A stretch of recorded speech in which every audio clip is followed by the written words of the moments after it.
There is a certain kind of man you should be very careful around.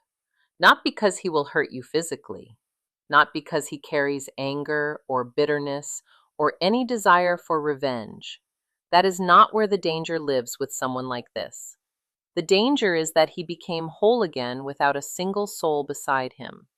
Life broke him open at some point, completely dismantled him, and instead of reaching out for hands that were no longer there, he gathered every scattered piece of himself and started over, alone.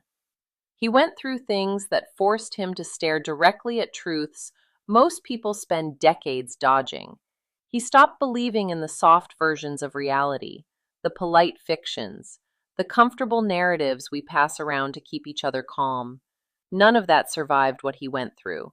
He landed at the absolute bottom, so far down he could not even recognize the man staring back at him in the mirror. And yet he climbed. Nobody cheered, nobody checked in, nobody even noticed. That is precisely what forged him into something else entirely. He discovered in that emptiness that the only commitment he could count on was the one he made to himself. That rewires a man forever. Once you have navigated your worst hours with zero witnesses and zero support, something hardens in a good way. His walk shifts, his speech shifts. He develops a quiet certainty about who he is that no external praise could ever manufacture. Solitude lost its power to scare him because he already lived through the worst version of it. Somewhere in the process, he stopped needing people to co-sign his existence.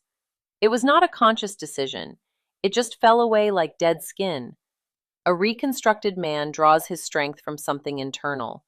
He remembers the version of himself that rose from the ashes with no audience.